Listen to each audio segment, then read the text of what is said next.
Okay, Creepypasta reading of Psychosis. This Creepypasta is in the recommended, pretty much. And, I'm gonna talk louder. Don't tell me what to do. Okay, so, oh, sorry. Let's do this. Sunday. I'm not sure why I'm writing this down on paper and not on my computer. I guess I've just noticed some odd things. It's not that I don't trust the computer, I just need to organize my thoughts. I need to get down all the details somewhere objective, somewhere I know that what I write can't be deleted or changed. Not that that's happened. It's just everything blurs together here, and the fog of memory lends a strange cast to things.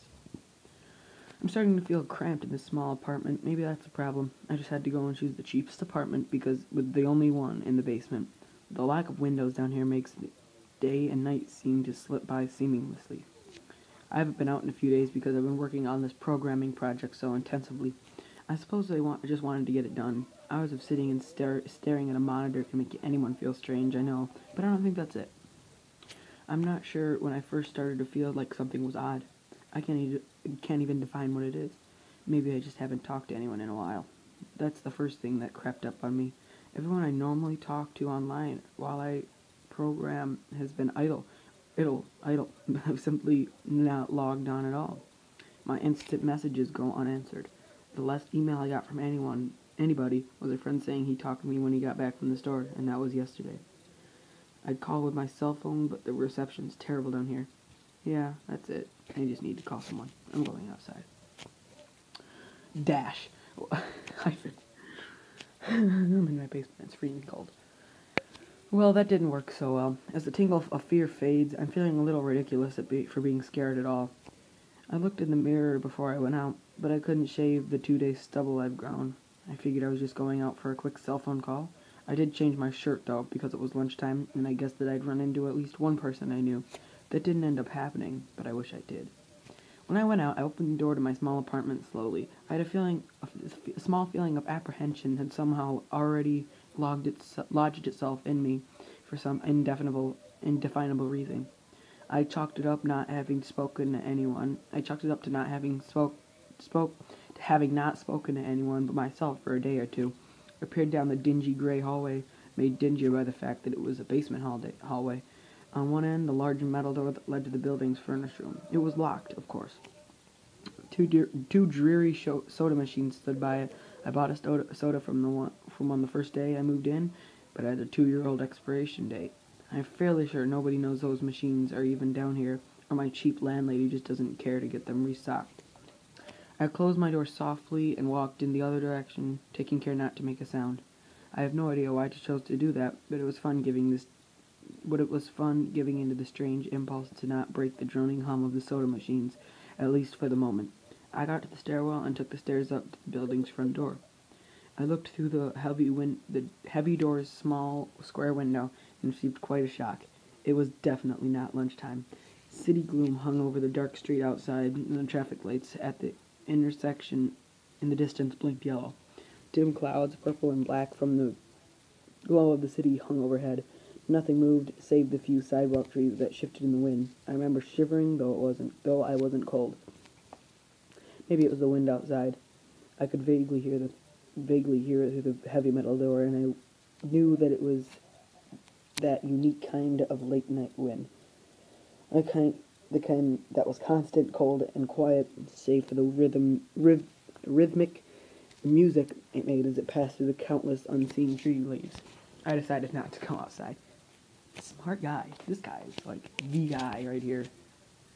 Instead, I lifted my cell phone to the door little window, and I checked the signal meter. The bars filled up to the meter, and I smiled. Time to hear someone else's voice. I remember thinking, relieved. It was such a strange thing to be afraid of nothing. I shook my head, laughing at myself silently. I hit speed dial for my best friend Amy's number and held the phone up to my ear. It rang once, but then it stopped. Nothing happened. I listened to silence for a good 20 seconds, then hung up. I frowned and looked at the signal meter again. Still full. I went to dial her number again, but then my phone rang in my ear, startling me. Put it up to my ear. "Hello?" I asked, immediately fighting down a small shock at hearing the first spoken voice in days, even if it was my own. I had gotten used to the droning hum of the building's inner workings and my computer and the soda machines in the hallway.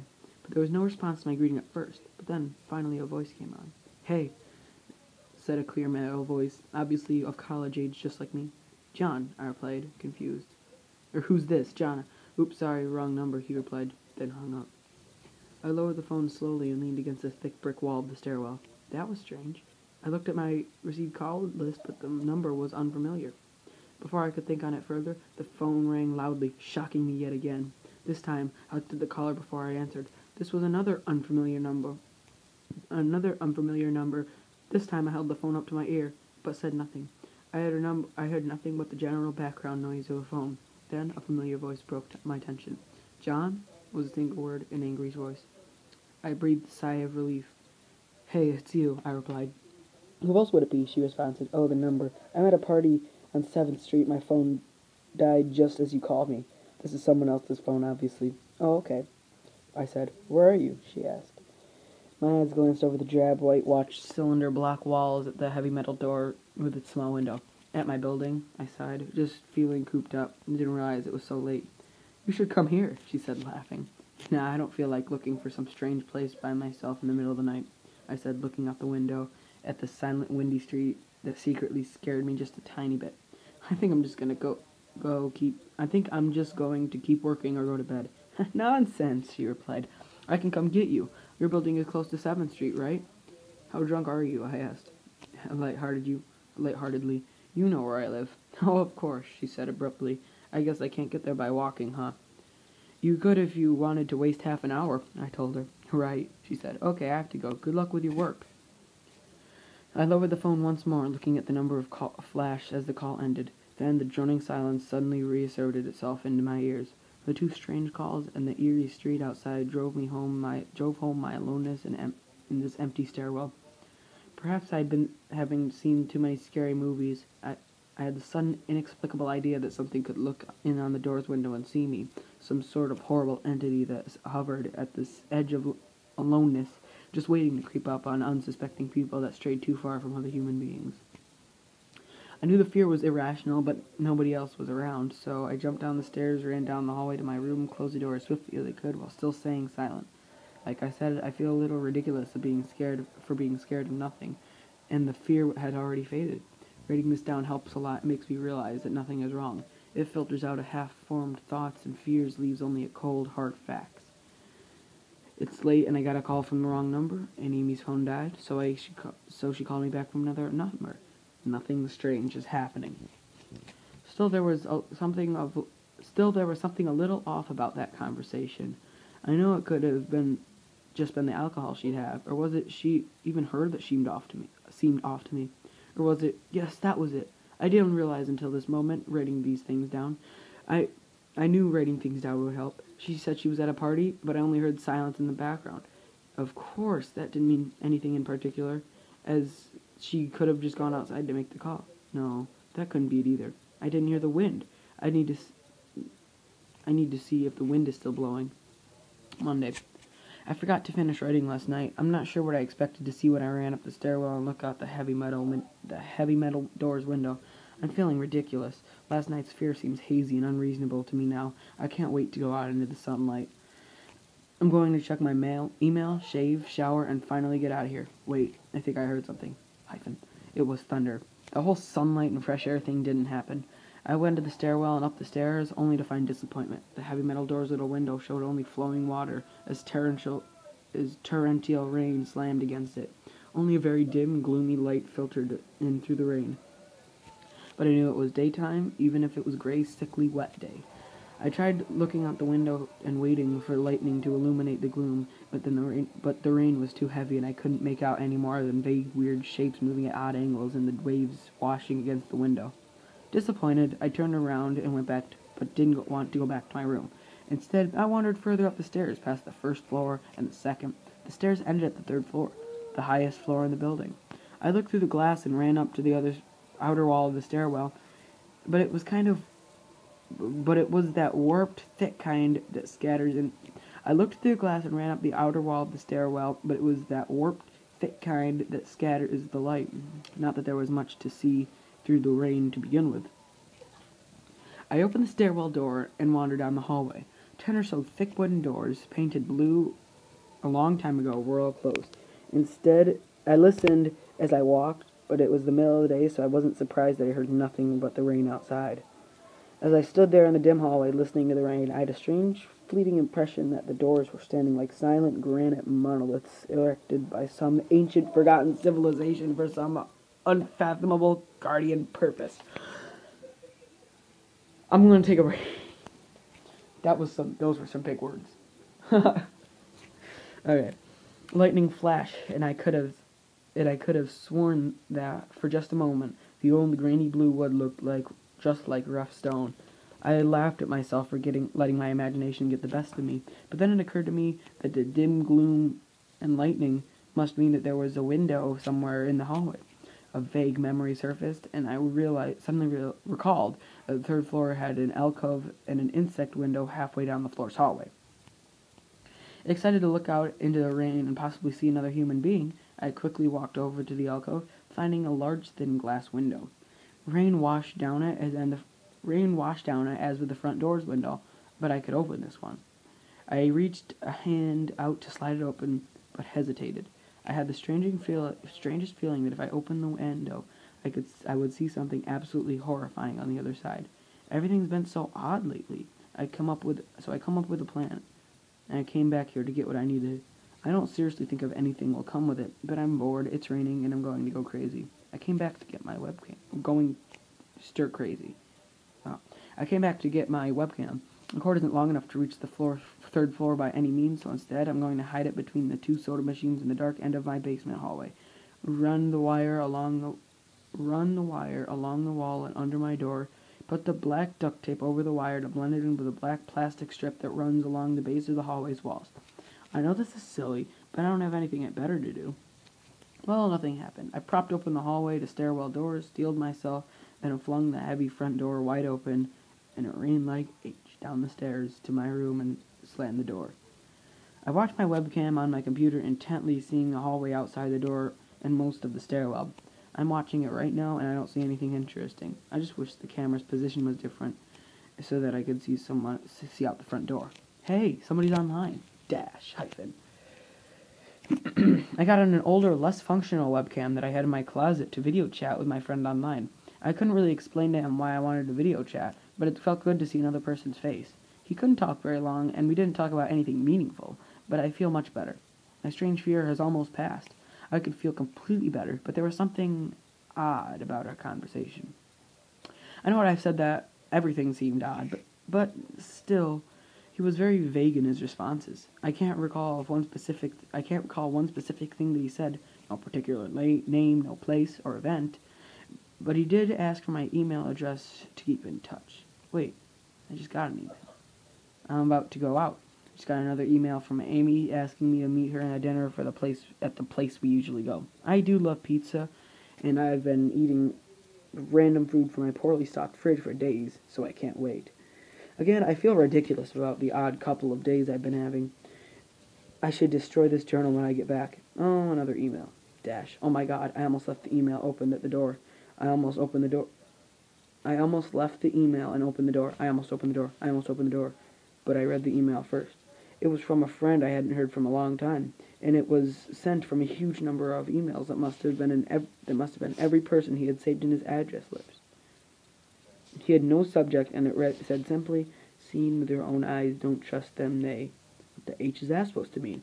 The words shock me, and I keep going over and over them.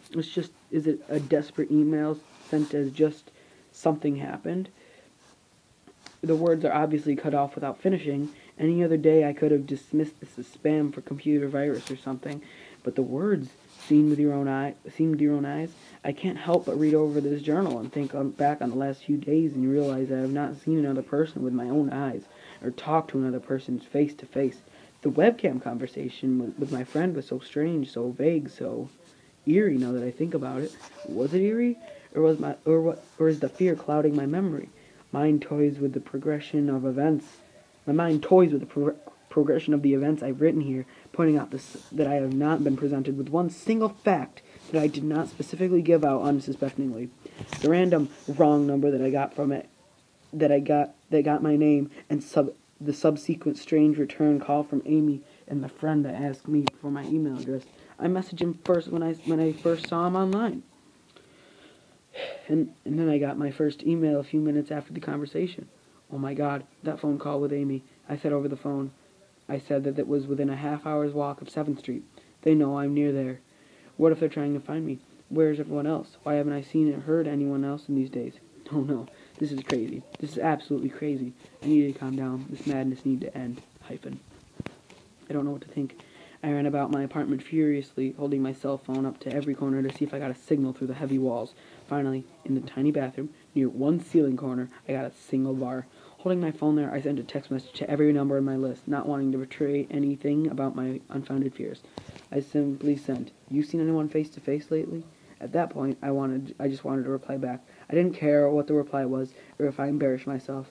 I tried to call someone a few times, but I couldn't get my head up high enough. And if it was my cell phone, and if I brought my cell phone down even an inch, I lost the signal. Then I remembered the computer, and I rushed over to it, instant messaging everyone online. Most were idle or away from their computer. Nobody responded. Messages grew more frantic, and I started telling people where I was and to stop in my person for a host of barely passable reasons. I didn't care about anything at that point. I just needed to see another person. I tore apart my apartment looking for something that I might have missed, some way to contact another human being without opening the door. I know it's crazy, I know it's unfounded, but what if? What if? I need to be sure. I taped the phone to my ceiling case. I taped my phone to the ceiling in case. Tuesday. The phone rang. Exhausted from last night's rampage, I must have fallen asleep. I woke up to the phone ringing, and I ran to the bathroom, stood on the toilet, flipped open the phone, taped to the ceiling. It was Amy. I feel so much better. She was really worried about me, and apparently had been trying to contact me since last time I talked to her. She's coming over now, and yes, she knows where I am without me telling her. I feel so embarrassed. I'm definitely throwing this journal away before anyone sees it. I don't even know why I'm writing it in it now. Maybe it's because it's the only communications I've had at all since God knows when. I looked like H2. I looked in the mirror before I came back in here. My eyes are sunken, my stubble is thicker, and I just look generally unhealthy. My apartment is trash, but I'm not going to clean it up. I think I need someone else to see what I've been through. Not these past few days. These past few days have not been normal. I'm not one to imagine things. I know I have been the victim of extreme probability. I probably missed seeing another person a dozen times. I was just about to go out when it was late at night or the middle of the day when everyone was gone. Everything's perfectly fine. I know this now. Plus, I found something in the closet last night that helped me tremendously. A television. I set it up just before I wrote this, and it's in the background. Television has always been an escape for me. It reminds me that there is a world beyond these dingy brick walls. I'm glad Amy's the only one that responded to me after last night's frantic pestering of everyone I could contact. She's been my best friend for years. She doesn't know it, but I count the day that I met her among the few moments of true happiness in my life. I remember that warm summer day fondly. It seems a different reality from this dark, rainy, lonely place. I feel like I spent days sitting in on that playground, much too old to play, just talking with her and hanging around doing nothing at all. I still feel like I can go back to that moment sometimes, and remind me that this D place is not all there is. Finally, a knock on the door. Hyphen. I thought it was odd that I couldn't see her through the camera I hid between the two soda machines. I figured it was bad positioning, like when I couldn't see out the front door. I should have known. After the knock, I yelled to the door jokingly that I had cameraed between the soda machines because I was embarrassed myself that I had taken paranoia so far. After I did that, her image walking over to the camera, I looked down at it. She smiled and waved. "Hey," she said to the camera, brightly giving it a wry look. "It's weird, I know," I said into the mic attached to my computer. I've had a weird few days." "Must have," she replied. "Open the door, John." I hesitated. How could I be sure? "Hey, humor me here. Humor me a second time," I told her through the mic. "Just tell me one thing about us. Prove to me that you're you." She gave the camera a weird look. All right," she said slowly, thinking. "We met randomly at a playground when we were both way too old to be there." I sighed and deeply deeply as reality turned on and fear faded. God, I'd been so ridiculous. Of course it was Amy. That day wasn't anywhere in the world except in my memory. I'd never even mentioned it to anyone, not out of embarrassment, but out of strange secret nostalgia that is longing for those days to return. If there was some unknown force at work trying to trick me, as I feared, there was no way that it could know about that day. Haha, alright, I'll explain everything, I told her. Be right there. I ran to my small bathroom and fixed my hair as best I could. I looked like H, but she would understand. Snickering at my own unbelievable behavior and the mess I'd made out of my place, I walked to the door. I put my hand to the doorknob and gave the mess one last look. So ridiculous, I thought. My eyes traced over the half-eaten food littered on the ground, the overflowing trash bin, and the bed I'd tipped to the side looking for God knows what. I almost turned the door and opened it, but my eyes fell one last thing on the old webcam, the one I'd used for that eerily vacant chat with my friend. Its silent black sphere lay haphazardly tossed to the side, and Flynn pointed at the table where this journal lay. An overwhelming terror took me as I realized if something could see through the camera, it would have seen what I just wrote about the day. I asked her for any one thing about us, and she chose the only thing in the world that I thought they, or did not know. That was a weird sentence. I asked her for any one thing about us, and she chose the only thing in the world that I thought they or it did not know. Now that I didn't stutter or anything, it's a little, better. But it did. It did know. It could have been watching me the whole time. I didn't open the door. I screamed. I screamed in uncontrollable terror. I stomped the old webcam on the floor. The door shook and the doorknob tried to turn, but I didn't hear Amy's voice through the door. Was the basement door made to keep out drafts too thick, or was Amy not outside? What could have been trying to get in, if not her? What the H is out there? I saw her on my computer through the camera outside. I heard her on the speakers through the camera outside. But was it real? How can I know? She's gone now. I screamed and shouted for help. I piled up everything in my apartment against my front door. Friday. At least I think it's Friday. I broke everything electronic. I smashed my computer to pieces. Every single thing on there could have been accessed by network or worse altered. Access or worse altered. I'm a programmer, Every little piece of information I gave out since it started, my name, my email, location, none of it came back from outside until I gave it out. I've been going over and over what I wrote. I've been pacing back and forth, alternating between stark terror and overpowering disbelief. Sometimes I'm absolutely certain that some phantom entity is dead set on the simple goal of getting me to go outside. Back in the beginning, with the phone call from Amy, she was effectively asking me to open the door and go outside. I keep running it through my head. One point of view says I've acted like a madman, and all this extreme converge of probability, I'm never going to go outside at the right times by pure luck, never seeing another person by pure chance, and getting a random nonsense email from the same computer virus at just the right time.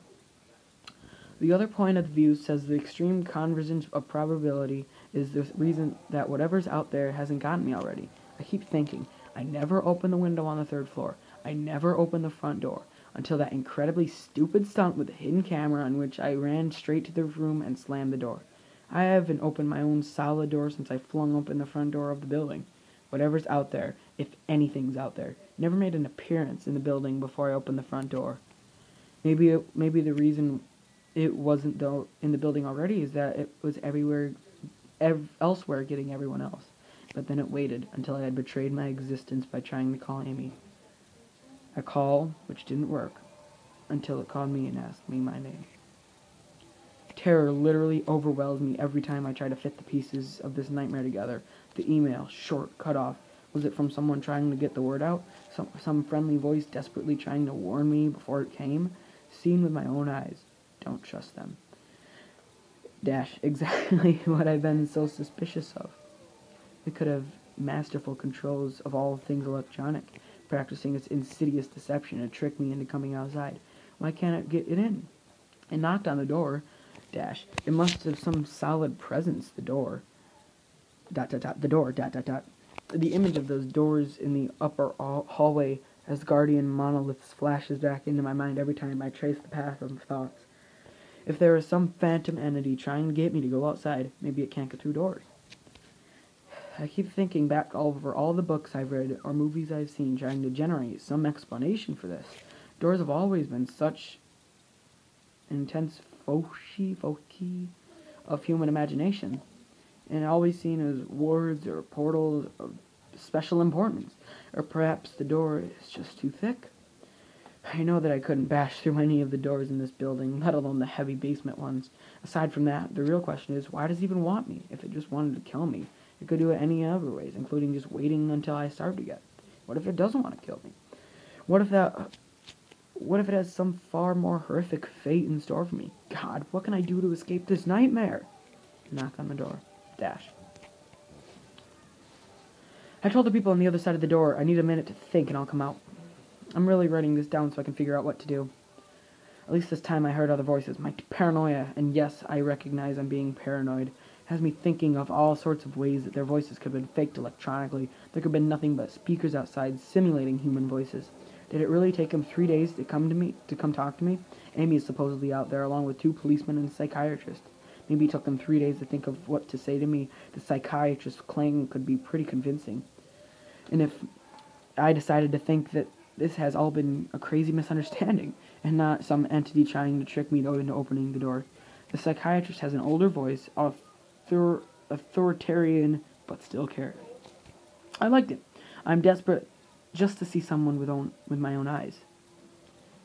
He said it had something called Psychosis, and I'm just one of a nationwide epidemic of thousands of people having breakdowns triggered through suggestive email that got through somehow.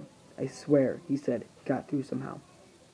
I think he means spread throughout the country inexplicably, but I'm incredibly suspicious that the entity has slipped up and revealed something.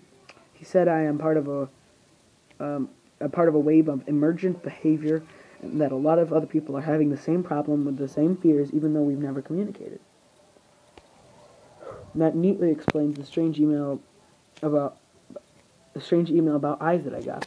I didn't get the original triggering email. I got a descendant of it my friend could have broken down too. Tried to warn everybody he knew against the paranoid fears. That's how the problem spread, the psychiatrist claims. I could have spread it too, with my text and instant messages online to everybody I know. One of those people might be melting down right now after being triggered by something I sent them. Something they might interpret in any way as that they want something like a text saying, anyone seen anyone face to face lately? The psychiatrist told me that he didn't want to lose another one. That people like me are intelligent, and that's our downfall. We draw connections so well that we draw them even when they shouldn't be there. He said it's easy to get caught up in paranoia in our fast-paced world, constantly changing place with more and more of our interaction is simulated. I had to give him one thing. It's a great explanation. It neatly explains everything. It perfectly explains everything. In fact, I have every reason to shake off this nightmarish fear that something or consciousness or being out there wants me to open the door so it can capture me for some horrible fate worse than death. It would be foolish, after hearing that explanation, to stay in here until I starve to death just to spite the entity that might have got to everyone else. It would be foolish to think that, after hearing that explanation, I might be one of the last people left alive on an empty world, hiding in my secure basement bedroom, spiting some unthinkable deceptive entity just by refusing to be captured.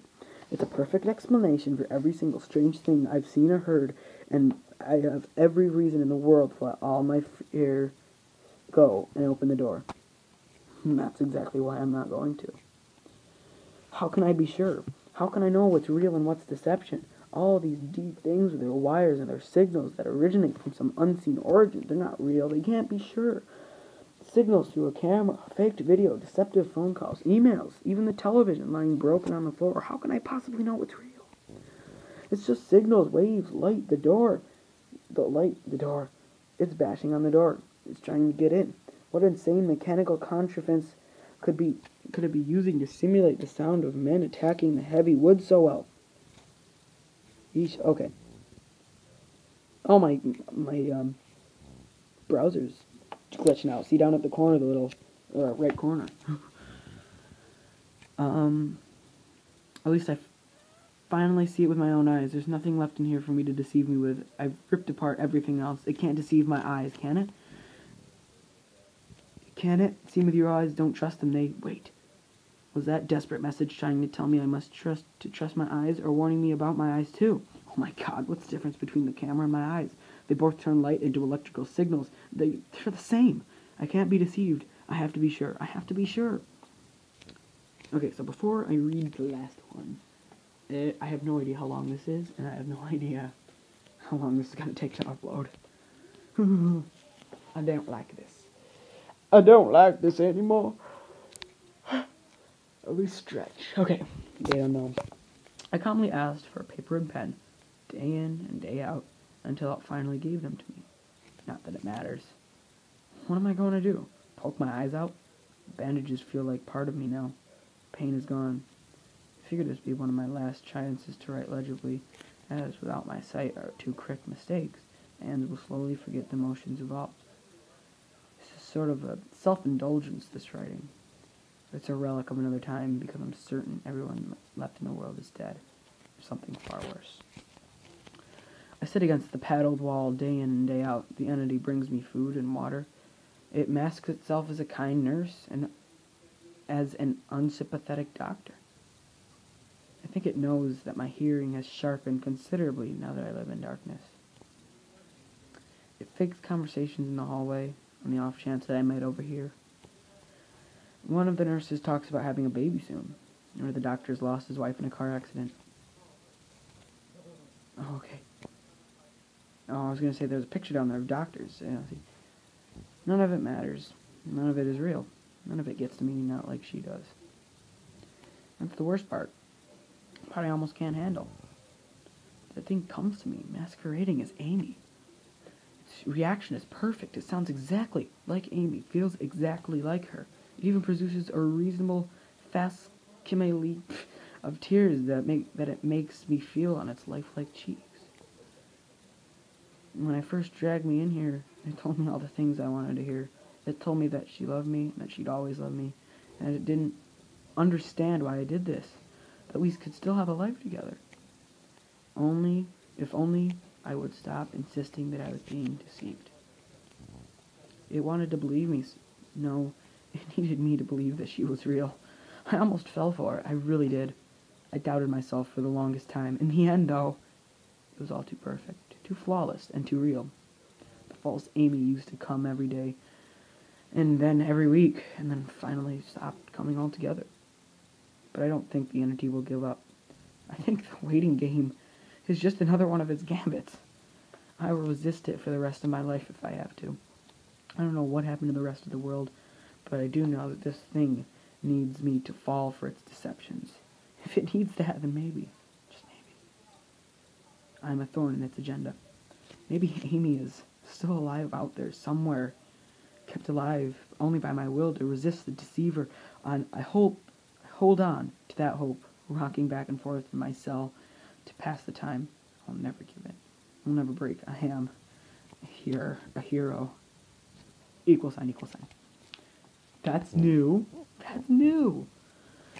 The doctor read the paper the patient had scribbled on. It was barely readable, written in the shaky script of one who could not see. He wanted to smile at the man's steadfast resolve, a reminder of the human will to survive. The human will to survive. But he knew that the patient was completely delusional. After all, a sane man would have fallen for the deception long ago.